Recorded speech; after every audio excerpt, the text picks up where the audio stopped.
allegiance to the flag of the United States of America and to the republic for which it stands, one nation under God, indivisible, with liberty and justice for all.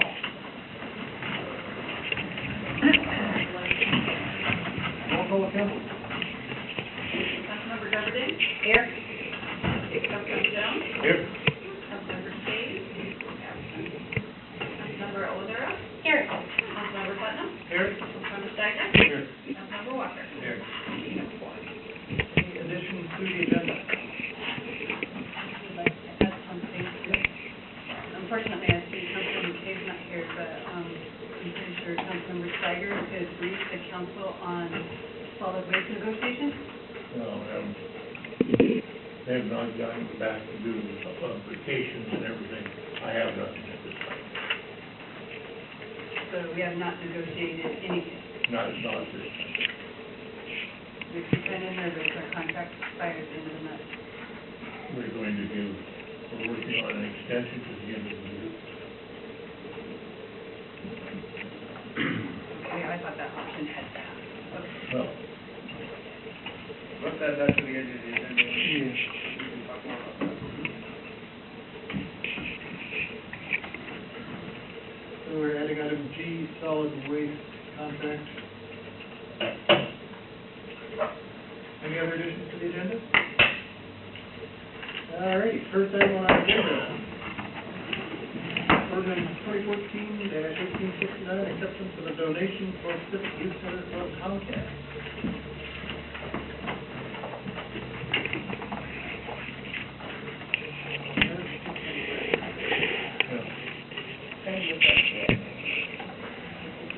Well, it's always more complicated. Well, good evening. I think something turned down.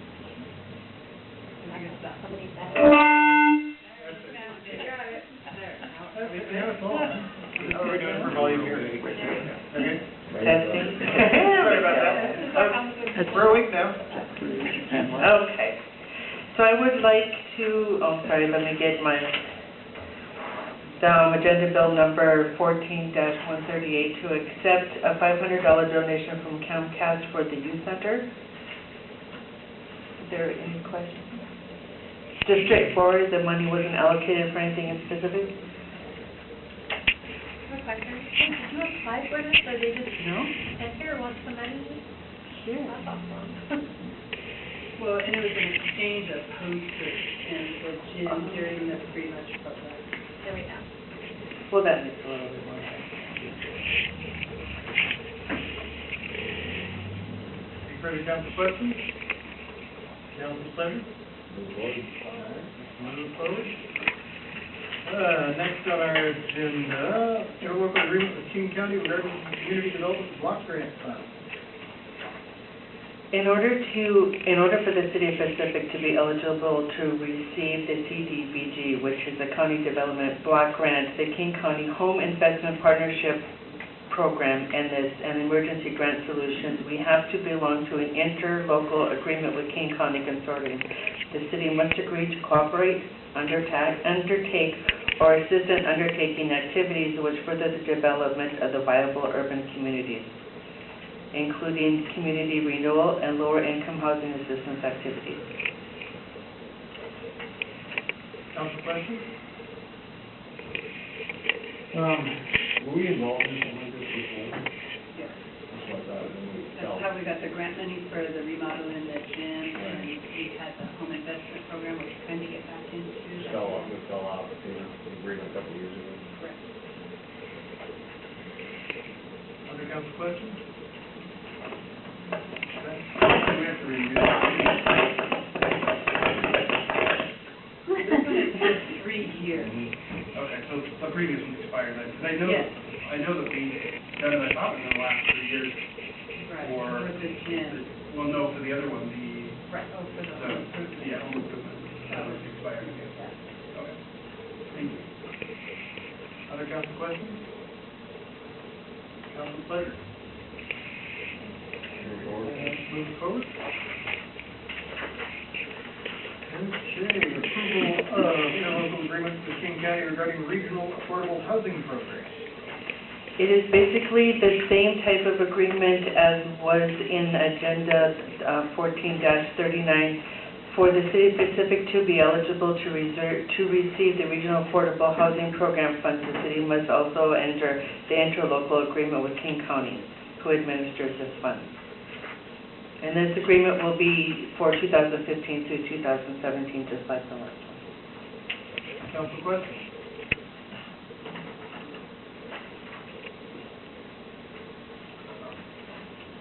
Council question? Thank you very much. Thank you.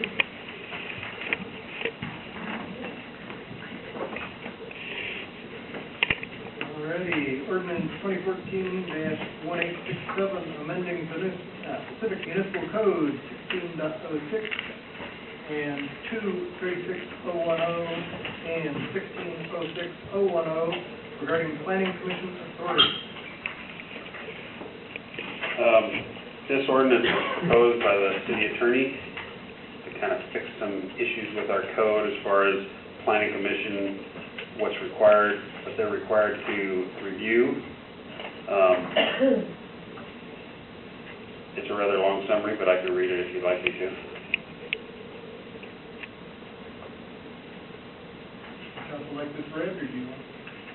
I think if you give us the deduction by the audience. Basically, it's changing.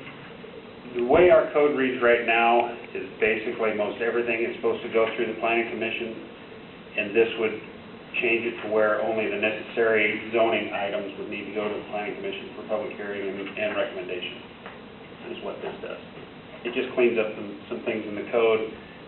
If we leave it the way it is, it creates more staff time and more public hearing notices and things like that that aren't required by the code, by ordinances. State law. State law, yes. Are there examples of things that have gone through planning commission in the last, since you've been here, that you can think of that shouldn't have gone through based on the revision, just so we get an idea of kind of the changes? I'm trying to think. She was more looking at some of the stuff that's coming up in the future. Okay. Because we do have some holes in our code that she's working on filling, and the way she read it is that everything would have to go through the planning commission. So she wanted to try to amend that before that happened. So it's not be heavily decided. Correct.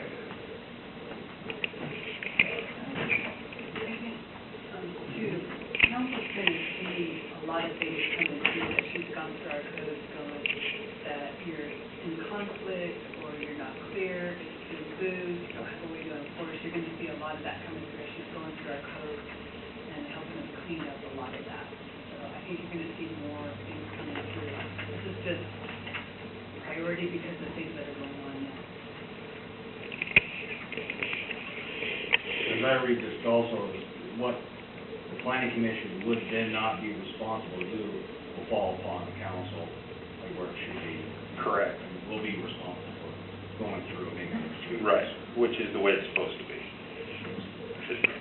Is this something cities our size are already doing, or will this be behind Yes. all of it? I don't think it's just related to cities our size, I think it's across the board. Yes. That's what I was As a former planning commissioner, planning commissions used to have much broader authority than they do now. It used to be normal for all sorts of things to go to them that now have to either go to a city council or to an independent hearing examiner. And I think our code is somewhat dated on it. Correct. Further discussion? Council pleasure?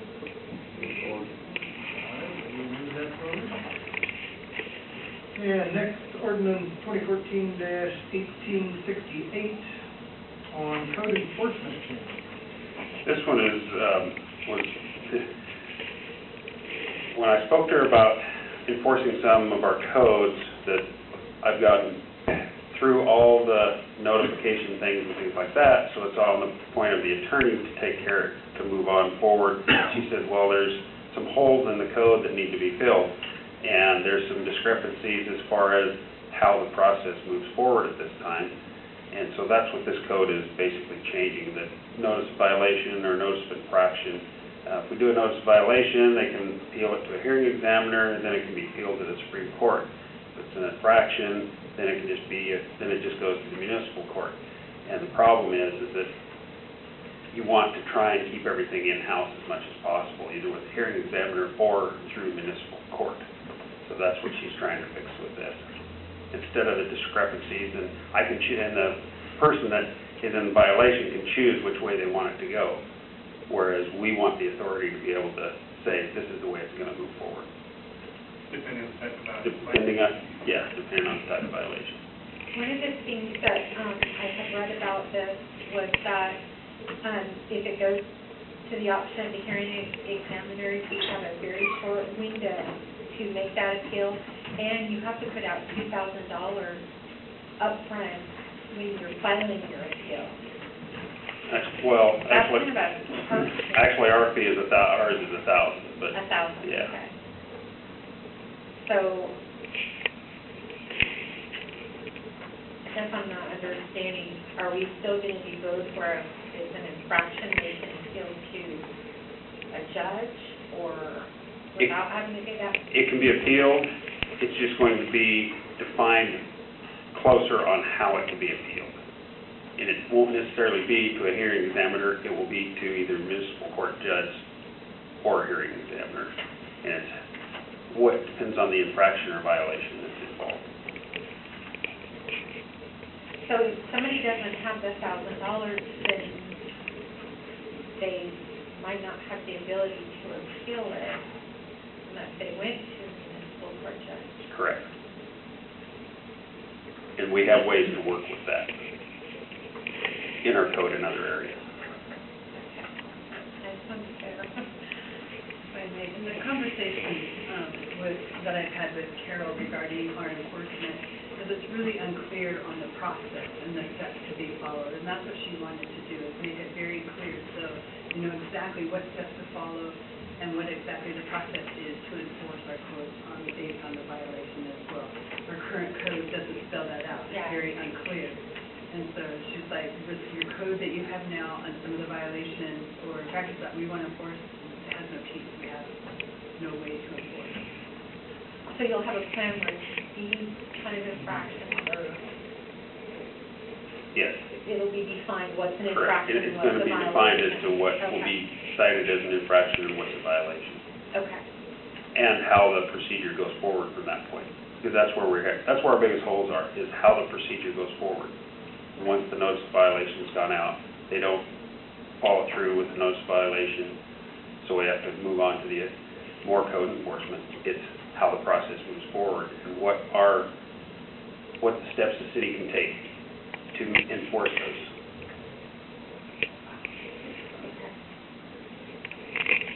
I was looking at the whereas, in the third whereas, it refers to the city, SEPA, responsible official.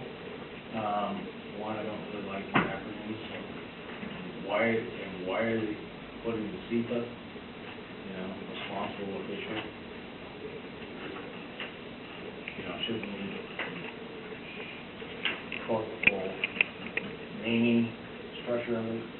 Again, I might think SEPA is related to, ground issues or... There's a lot of things that SEPA is involved in, and SEPA is the State Environmental Protection,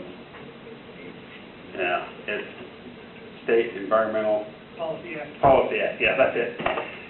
So, if the city's SEPA responsible official is really code enforcement, or... Technically, our SEPA official Yeah. right now is AHBL.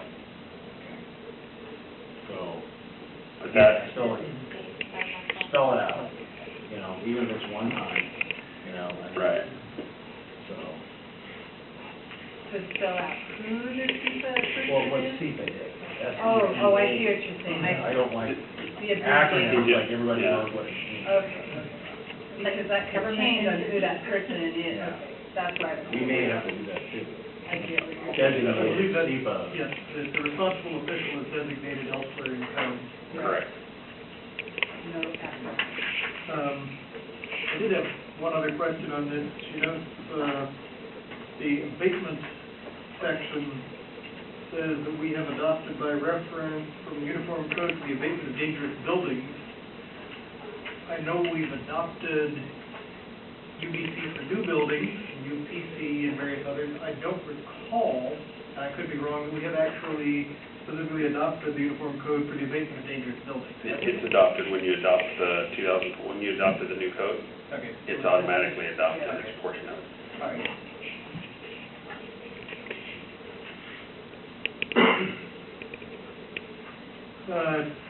Question for council on this. One item required that is left blank on this is the size of the civil penalty per day. Some places have it 50, some places have it 500. Currently, our daily civil penalty is $250. 250 Yes, per day? per day, per infraction or violation.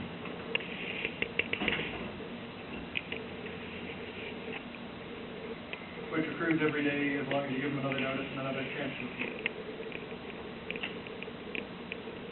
That was like, Yeah. is that the point? Yeah, it's to encourage them to get moving quickly on compliance. And if they're making progress, you don't have to fight them again and add on another violation. So if Ken goes out there and they've got half the lawn mowed and they've got rid of the rats, you know, he doesn't have to write them up again. And some cities may.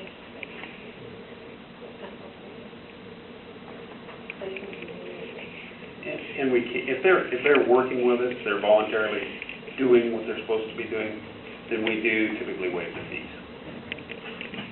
If you look on page 10, they could mitigate that penalty either by showing that somebody else did it and they didn't know about it, they're just cleaning it up, now they brought it to their attention, or that as soon as you notified them, they started working, it's just taking a while to get it done.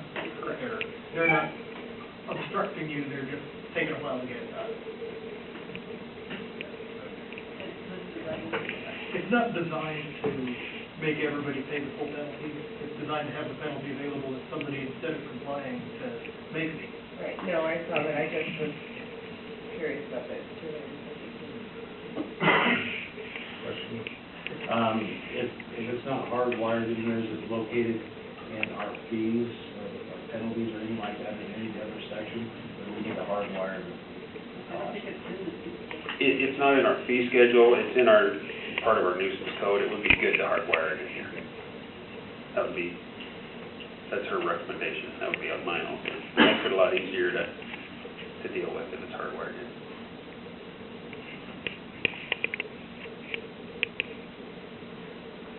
So, let me ask this question then. Do you feel that if we maintain the 250 that we have in place now, that it covers all incurred costs that the city has in enforcement?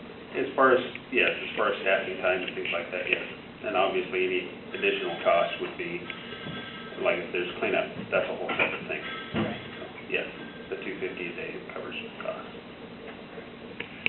Typically, when you go out to these places, there's multiple infractions, so you're $250 per infraction or violation. You know, I have a couple that are $1,500 a day.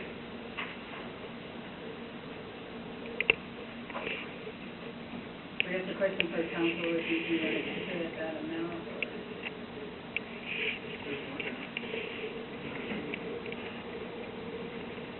You can always change it.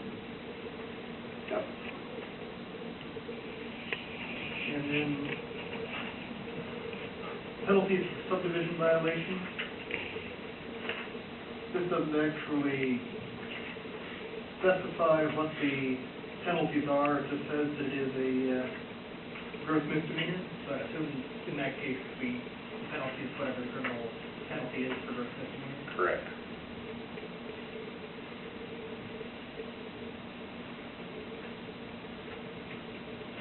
Further council questions? What's council's pleasure? All right, we will move that forward. And resolution 2014-195, TIV grant application approval. This is the Transportation Improvement Board. This is the grant grant application for the Transportation Improvement Board to request the funds for design, right-of-way acquisition, and construction for the final portion of Stewart Road from Valentine to the bridge. This basically goes through, which we've had promising conversations with Steve Gorchester from TIP, would complete Stewart Road, our portion of Stewart Road anyway. There is a 10% matching funds requirement. The matching funds would probably come out of our utilities funds, streets, and whatnot. Question related to timing on this, because I know, well, I believe, how's that better word? I believe that we wouldn't be able to move forward on that until Sumner looked at redesign related to train tracks as well as the bridge itself. We've already had a meeting with Union Pacific, and Sumner's in the process of doing their bridge, they're starting their bridge design already. And the discussion we had with the railroad, they've given us what they want for design as far as we can cross with 4 lanes, sidewalks on both sides, type of thing. So we're applying this year. We expect that if everything went right, design and everything, that we could go to construction in 2 years when Stewart's completed. The other portion of Stewart is completed. I just want to make sure we don't get a grant Correct. too far ahead and find ourselves. Like we have before? Yeah. We're working on this. The other thing with this as well is we're also talking to Auburn because this benefits Auburn to see if they would like to be a part of this process as well, and maybe help pick up some of our land. If you want to benefit from the project.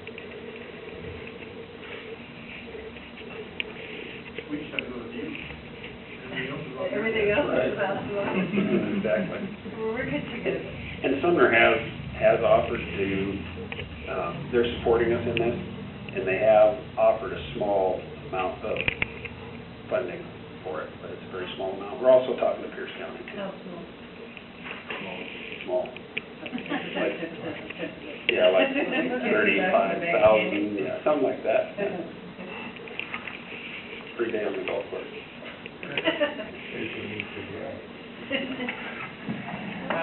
What's the estimate total cost of that? Is this, That's the estimate total cost. that's, okay. It just seems like the other ones just kind of, there's all kinds of little nickel and dime funding that. And they're always, they're maybe by the time the design's complete. Pie in the sky, this is best case scenario, but Right.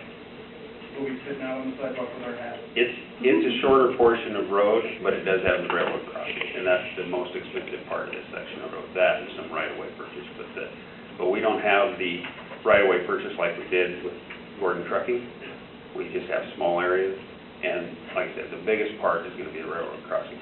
We're estimating about $1.5 to $2 million just for the railroad crossing, And that's ours. and that's ours. Railroad doesn't have to have. Railroad doesn't pay for it. They do the construction. They will not allow us or any contractor to do the construction. But their estimate, our estimate was 1.5 for what they want. So the railroad one? Yes. And they don't. And we have to do what they want. And we have to do what they want, or we don't get across the track. With all the rail trains coming through? Yeah, you want them to do it. I'm just saying, they want really fancy gates, and we can just get a little gate, so whatever. That's all for letting them have it. Further council discussion? Council pleasure? All right, let's move that forward. That brings us to solid waste contract. Okay, well, basically, I've really got nothing to report because they have come back with nothing for us. They are willing to give us an extension because it's not our hang-up. We have been making ourselves available to them. They have not been able to get their people together because of vacations and everything to get their attorneys and stuff. I could briefly tell you what we are asking them to put forward for us is that instead of the franchise fee being a flat dollar amount, it would be like a percentage, shooting at approximately like 5%. Then for residential, we're asking them to propose, number one is they have offered to furnish all carts for garbage, recycle, and yard waste at no charge, because that way it can cut down on their cost of picking them up, because they don't have the manpower of getting out and dumping the old dilapidated can and whatever. We're asking them to come back to us with a fee of someplace in the neighborhood of around $28, that including garbage, recycled yard waste. Right now, somebody that's got all of those is over $30+ dollars. So, and got a $35 can alone is like $21. So we would be increasing the rate $5 or $6 to people that have just the 30-gallon can. But that includes the yard waste and the recycle. Talking with Ken, yard waste is becoming more and more of a problem. And I drove around after he brought it to our attention and looked at the vacant lots around. Wherever there's a vacant lot and there's a housing complex next door, it's got a lot of grass and other things that the people, when they mow their lawns, pass it over and dump it on the vacant lot. Another thing is recycle.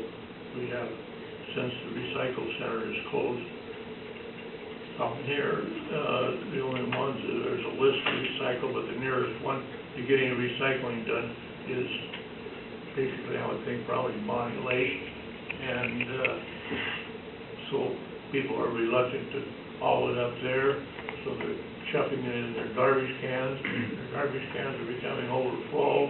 They're not wanting to pay for the excess picked up on garbage, so they're stacking it up alongside of their house. Ken has a tremendous situation with that.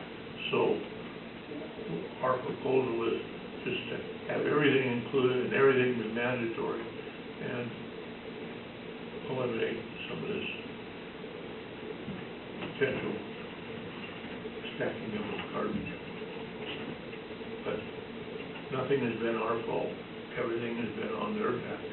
But they are going, and with no, they're not reluctant at all to give us the extension at the end of the year, because if they can work this out and everything else, get these carts in and everything else, they couldn't do it by the 1st of September anyway.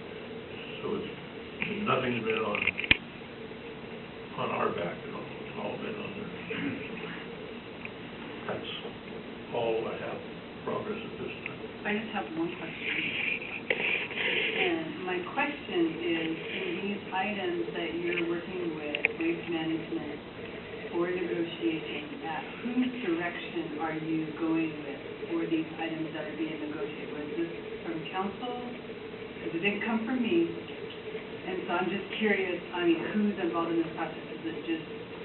It's their proposal, part of it's their proposal to us, what's been going on in other cities, and the other is a proposal from us to them.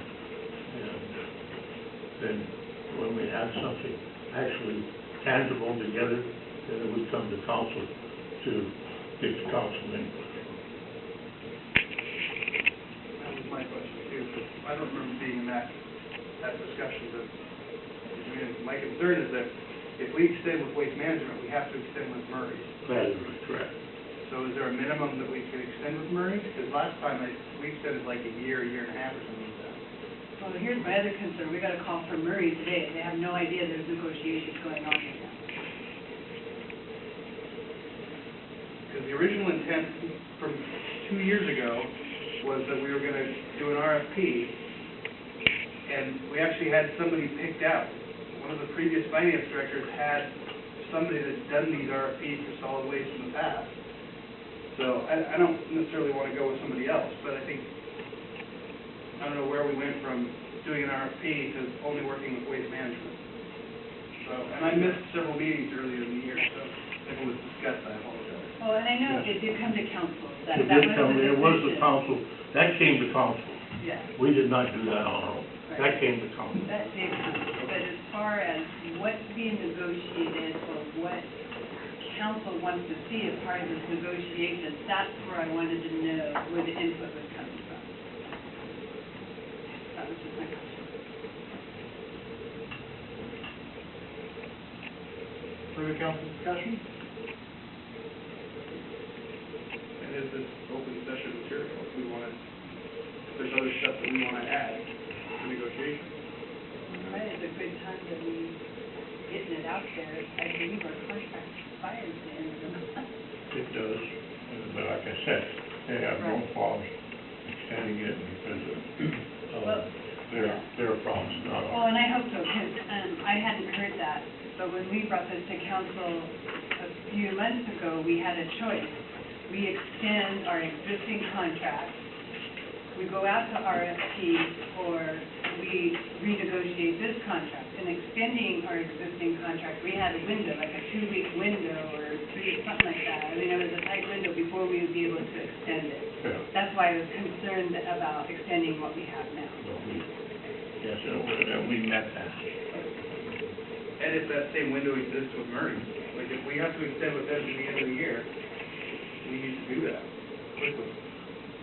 According to what I was told by Waste Management, that whatever we do here, Murray will have to go along with it. I don't know that waste management can determine that. Well, according to the way, they've been looking at all the documents and everything else that we have with Murray. Their legal people have. We're not legal people. We've been getting what our people have been giving to waste management. Waste management people have been going through it, and so, assuming that. Anyway, that's where I'm at. I got a meeting with them at 9:00 Friday morning. And they swear that this time they will have something in writing so we can look at it. So, is it our intent to have the portion that is handled by Murray be picked up by Waste Management, so it's all under one Yes. contract? Yes. That was my understanding, that was one of our goals, right? No, if we have to, because we have to abide by King County's. Right. Which they've been in contact with King County, and King County knows what, that we're in negotiations here and whatever, so they're giving us some leniency, because our time is been up for some time already, that our waste is supposed to be going to them, and it hasn't been. That was my next question. Is this something Richard should be involved in? You work like 60 hours a week?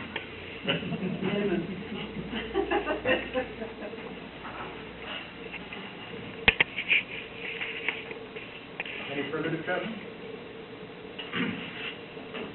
Well, that being the last item on the agenda, we are concluded.